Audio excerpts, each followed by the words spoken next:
ॐ अज्ञानतिमिरान्धस्य ज्ञानञ्जनशलाकया चक्षुरुन्मिलितं येन तस्मै श्रीगुरुवे नमः।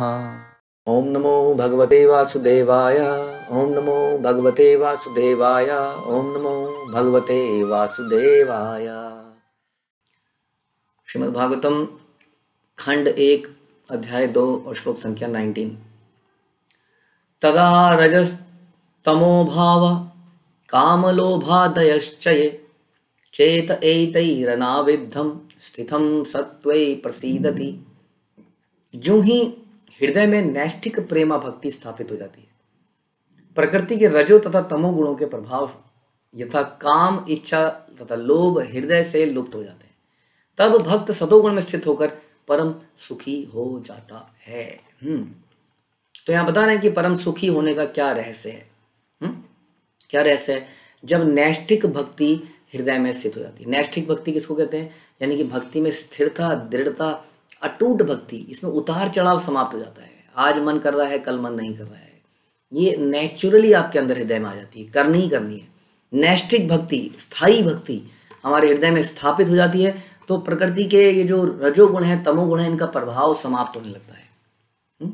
ये जो तमोगुण है, रजोगुण है, हमें प्रभावित करते हैं अपने अनुसार बदल जाने के लिए। हम जानते हैं कि हम तटस्थ शक्ति हैं, हमको मार्जिनल शक्ति भी कहा जाता है। तो मार्जिनल शक्ति का क्या वो है?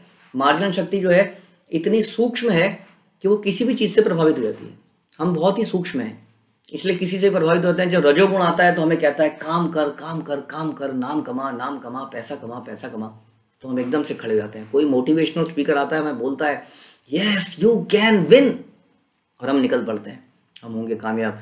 और कोई अचानक से तमोगुणी आता है और वो दिखाता है कि देखिए ये लाइफ है, दम मारो दम, मिट जाए गम, इधर घूमो उधर फिरो, वो हम कहते हैं वाह वाह वाह, हाँ, हम उसी में डूब जाते हैं। इस प्रकार से हम प्रभावित हो जाते हैं गुणों के प्रभाव से। तो यहाँ बता रहे हैं जैसे ही हृदय में नैष्ठिक भक्ति स्थापित होती है, ये सारी तमोगुण और इसका प्रभाव समाप्त हो जाता है, और काम, इच्छा तथा लोभ हृदय से लुप्त हो जाते हैं। तो ये जो काम, क्रोध, लोभ, ये सारे जो अनर्थ हैं ये हृदय से, ये उसी प्रकार से जैसे कि सूर्य जहाँ पर आता है उस जगह से उस जगह से अंधेरा चला जाता है। ये बड़ा इंपॉर्टेंट है कि जब अंधेरा होता है तो वस्तुएं वहीं होती हैं, हम भी वहीं होते हैं, हमारी आंखें भी वहीं होती हैं, लेकिन फिर भी हमें कुछ नहीं दिखता। हाँ, तो जैसे ही सूर्य वहाँ होता है तो वो वस्तु हमें दिखने लगती है, जो वस्तु वहाँ पहले से थी और जो आंख हमारी पहले से थी। तो यही काम जो है भगवान करते हैं गुरु के माध्यम से, और हमें ज्ञान का प्रकाश देता है। और वो सारी चीज़ें वही हैं, संसार वैसा ही है, वही पत्नी है, वही बच्चे हैं, वही ऑफिस है, लेकिन अब हमें सही मायने में उसका सही प्रकाश में उसका दर्शन होते हैं कि वो वास्तव में क्या है। कई बार अंधेरे में कोई कपड़ा रखा होता है वाइट सा, तो हमें लगता है कोई भूत खड़ा है अचानक से, हाँ, हमारे घर में, तो लेकिन लाइट आती पता चलता है अरे ये तो एक साधारण कपड़ा था। उसी तरह से हमारे कई सारे विचार बने होते हैं जीवन के बारे में, अपने बच्चों के बारे में, परिवार के बारे में, ऑफिस के बारे में, संसार के बारे में, बीमारियों के बारे में, लेकिन जैसे ही व्यक्ति को सही ज्ञान होता है तो इन सब चीज़ों को ठीक प्रकार से देख पाता है। जैसे रोशनी में हमने सफ़ेद कपड़ा देखा, तो इसलिए क्या होता है, ये सारे जो काम, क्रोध, लोभ, इच्छा, ये सब समाप्त हो जाता है, तब भक्त सतोगुण में स्थित होकर परम सुखी हो जाता है। और ऐसे में वो परम सुखी हो जाता है। क्यों? क्योंकि हमारे सारे दुखों का एकमात्र कारण है, हमारे दुखों का कारण यही है कि हम अपने आप को शरीर से एसोसिएट करते हैं। हम मानते हैं कि हमें शरीर है, हम इस संसार को इटर्नल मानते हैं, अपना मानते हैं, और यहाँ पे होने वाली चीज़ों से परेशान हो जाते हैं। ठीक है, तो इसलिए यहाँ बता रहे हैं कि जब भक्ति हमारे हृदय में स्थापित हो जाएगी, स्थायी हो जाएगी, तो हम एकदम से सुखी हो जाएंगे, और हम सुखी होना चाहते हैं अल्टीमेटली, और ये उसका रहस्य बता रहे हैं। आगे सुनिए, एवं प्रसन्न मनसो भगवद भक्ति योगता भगवत तत्व विज्ञानम मुक्त संगस्य जायते। इस प्रकार शुद्ध सत्व में स्थित होकर, तो इस प्रकार से जब भक्ति स्थायी रूप में स्थित हो जाती है तो हमारे हृदय से क्या चला जाता है? रजोगुण, तमोगुण का प्रभाव चला जाता है, इवन सतोगुण का प्रभाव चला जाता है। यानी कि हम अपने आसपास होने वाली चीज़ों से प्रभावित नहीं होते, और हम शुद्ध सत्व में स्थित हो जाते हैं। यानी कि हमेशा हम उस परम भगवान की सेवा में का चिंतन, उसी के इर्द गिर्द जो भागवत में सुना है उसी में हम स्थित हो जाते हैं। हमारे जीवन में यही रह जाता है। बाकी काम करते हुए, देखिए कई बार हम ऑफिस से आते हैं, मेट्रो में बैठे होते हैं, बाइक चला रहे होते हैं, बाइक चलाते चलाते न जाने हम कितने राइट कितने लेफ्ट लेते जाते हैं और दिमाग में कुछ और ही चल रहा है और घर पहुंच जाते हैं। कई बार कोई व्यक्ति सोचे अरे घर कैसे पहुंचे, उसने सोचा ही नहीं इस बारे में कि कहाँ से मुड़ना है, आगे क्या आ रहा है, सब कुछ अपने आप चल रहा है। उसी तरह से एक भक्त के जीवन में उसके सारे कार्य चलते रहते हैं ऑटोमेटिकली, लेकिन उसके हृदय में कहीं और ही, दिमाग में कुछ और ही रहता है। वो रहता है कैसे मैं भगवान की सेवा करूँ, कैसे मैं अपने जीवन को सफल बनाऊँ, शुद्ध करूँ, इस प्रकार से वो सारे काम करता है। तो इस प्रकार शुद्ध सत्व में स्थित होकर जिस मनुष्य का मन भगवान की भक्ति के संसर्ग से प्रसन्न हो चुका होता है, यानी कि इस प्रकार भक्ति को प्राप्त करके जब उसका हृदय जब प्रसन्न हो जाता है, उसे समस्त भौतिक संगति से मुक्त होने पर भगवान का सही वैज्ञानिक ज्ञान प्राप्त होता है। इससे पता चलता है कि भगवान का वैज्ञानिक ज्ञान किसको हो सकता है। भागवतम बड़ी क्लियरली बता रही है कि भगवान के बारे में वही व्यक्ति जान सकता है जो कि सारे गुणों से ऊपर उठ गया है। हाँ, सतोगुण तमोगुण रजोगुण से उसका हृदय एकदम प्रसन्नचित हो गया है। हाँ, ना सोचती ना कांक्षती, वो लेमेंट नहीं करता किसी चीज़ के लिए। हाँ, किसी चीज़ के लिए हबड़ दबड़ नहीं मचाता, वो संतुष्ट है जितना भगवान उसको दे देते हैं। इस प्रकार का संतुष्ट व्यक्ति, भक्ति में लगा व्यक्ति ही भगवान को सही तरीके से जान सकता है, वैज्ञानिक तरीके से। यानी कि हमें अगर समझना है तो फिर हम किससे समझे, ऐसे ही व्यक्ति से समझे। हाँ, इसको ही कहते हैं गुरु परंपरा। तो इस प्रकार से ये चीज हमें समझ में आएगी, क्योंकि उसने, वही व्यक्ति समझ सकता है। एक साधारण व्यक्ति जिसने भगवत गीता पे पीएचडी कर ली है वो नहीं समझा पाएगा अगर वो भक्त नहीं है। तो यहाँ बता रहे हैं कि केवल वही भगवान का सही वैज्ञानिक ज्ञान प्राप्त कर सकता है। तो इसमें प्रभुपाद बताते हैं कि हजारों व्यक्तियों में से, भगवत गीता में एक श्लोक आता है कि मनुष्य नाम सहस्रेषु कश्चित यतति सिद्धे। बहुत हजारों हजारों हजारों लाखों लाखों करोड़ों लोगों में से कुछ ही लोग हैं जो कि इस सब चीज़ों के बारे में जिज्ञासा पैदा करते हैं, है ना। बाकी लोग तो लगे हैं इस रैट रेस में। कुछ लोग हैं जो कहते हैं नहीं यार ऐसा क्यों, किसी भी कारण से उनके घर में कोई हादसा हो गया या कई हैं उनके अंदर जिज्ञासा है, वो जानना चाहते हैं। तो ऐसे लोग कभी बहुत कम होते हैं जो इस पर जिज्ञासा करते हैं। लेकिन उसमें से भी सिद्धा नाम अपनी सिद्धों में इस प्रकार से जो यत्न करते हैं, जो उस प्रकार से यत्न करते हैं, करोड़ों में से कुछ लोग, उन यत्न करने वालों में से भी कुछ ही लोग हैं जो वास्तव में भगवान को समझ पाते हैं। इसलिए बहुत ही रेयर कमोडिटी है। और मैं आप सब लोगों को कॉन्ग्रेचुलेट करूंगा कि आप लोग इसको जानने का प्रयास भी कर रहे हैं। आप इसका मतलब करोड़ों में से कुछ में से तो आ ही गए।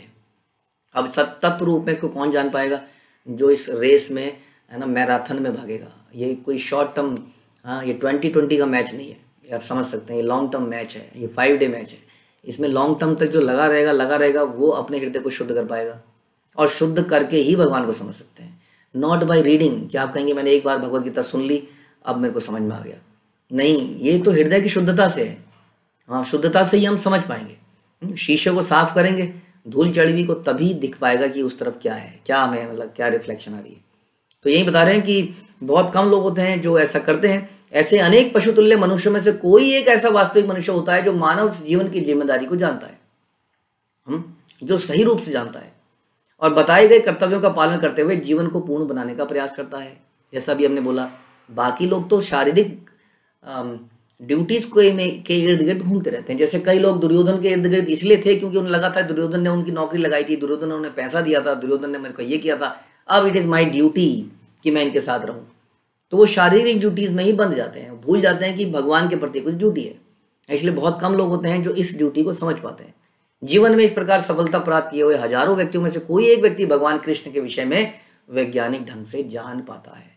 और ऐसा व्यक्ति, it is very rare to find such a person. कोई भी सामान्य व्यक्ति, यहाँ तक कि जिसने मानव जीवन में सफलता प्राप्त कर ली है, जो हर तरह से सफल है, जिसका नौकरी अच्छी लग गई है, उसने परिवार को सेट कर रखा है, बिजनेस नौकरी वगैरह सब सेट है, सब कुछ दान वान भी करता है, मानव जीवन में सफल है, वह भी भगवान के विषय में वैज्ञानिक ढंग से नहीं जान पाएगा। जब तक वह क्या नहीं कर लेता, जब तक वह, प्रभुपाद बताते हैं कि जब तक वह ये नहीं समझ लेता कि वो ये द्रव्य नहीं है, यानी कि ये मैटर नहीं है, लंप ऑफ मैटर नहीं है, बल्कि क्या है, आत्मा है। अब अगर वो आत्मा है तो नेक्स्ट क्वेश्चन यही आता है कि वो कहाँ से आया, किसका अंश है। अगर वो शरीर मानता है तो वो सोचता है ओके, दिस शरीर is made of 5 basic elements, 5 तत्व से बना है, इनसे मिलके किसी तरह से कोई क्रिया प्रतिक्रिया हुई और ये शरीर बन गया। हाँ, कितनी अजीब सी बात है कि हम लोग कोई भी ऐसी मशीन आज तक नहीं जानते जो अपने आप बनी हो, लेकिन इस शरीर को मानते हैं कि ये 5 तत्वों से अपने आप बन गया। तो खैर वो ये मानता है, शरीर को जब सोचता है कि मैं शरीर हूँ तो ये तो पंच तत्वों से बना है, लेकिन जब वो ये मानता है कि मैं आत्मा हूँ तब उसको समझ नहीं आता फिर मैं आया कहाँ से हूँ। तब नेक्स्ट क्वेश्चन आता है कि मैं कहाँ से आया हूँ। तब वो सोचता है कि अच्छा परमात्मा है तो मैं परमात्मा से दूर क्यों हूँ, फिर इन कारणों को जानता है और फिर मैं मिल कैसे सकता हूँ। हाँ, इस प्रोसेस को समझता है। तो इसलिए कोई भी व्यक्ति कितना भी सफल हो, यदि वो इस बारे में नहीं जानता है तो उसको टोटली असफल मानना चाहिए। उसने पूरा जीवन अपना बर्बाद किया और उसको इंटरनली ऐसा लग रहा है कि वो बहुत ही सफल है, क्योंकि उसने अपने परिवार का ध्यान ठीक से रखा, उसने थोड़ा दान दक्षिणा भी कर दी, उसने अपना बिजनेस अच्छे से चलाया, सारे कर्तव्य निभाए, माँ बाप का भी सेवा कर ली। लेकिन वास्तव में उसने अपनी ही सेवा नहीं करी, इस प्रकार उसने सारे समाज की सेवा नहीं करी। क्योंकि वास्तविक सेवा वही है जब हम सारे समाज को ये समझा पाएं कि आप आत्मा हैं, हाँ परमात्मा का अंश हैं, उनके नित्य दास हैं। जो ही वह समझ लेता है कि पदार्थ से उसका कुछ लेना देना नहीं है, ये जो पदार्थ है चारों तरफ उसको दिख रहा है, 5 महाभूत से वो भी बना है, संसार की सारी वस्तुएं इन्हीं 5 चीज़ों के डिफरेंट कॉम्बिनेशन और क्वांटिटी से बनी है। किसी में अर्थ एलिमेंट ज़्यादा है, किसी में वाटर एलिमेंट ज़्यादा है, किसी में कुछ है, कुछ अनुपात है, इसके मिश्रण से ही, परमुटेशन कॉम्बिनेशन से ही सारा संसार बना है। लेकिन मुझे इससे क्या लेना देना। तू ही वह भौतिक लोभ को त्याग देता है और आध्यात्मिक प्राणी के रूप में अनुप्राणित हो जाता है। तू ही वो इस भौतिक लोभ को त्याग देता है। और जैसे ही इस भौतिक लोभ को त्यागता है, जानते क्या होता है, जैसे ही वो इस लोभ को त्यागता है, इस भौतिक पदार्थों से अपनी अटैचमेंट को त्यागता है, तुरंत वो क्या हो जाता है, प्रसन्न आत्मा बन जाता है। क्योंकि हमारे सारे दुखों का कारण ही यही है। क्यों कारण है? क्योंकि यहाँ सब कुछ टेम्परेरी है, बीमारी है, जन्म है, मृत्यु है, व्याधि है, हाँ ये सारी चीज़ों की वजह से वो हमेशा दुखी रहता है।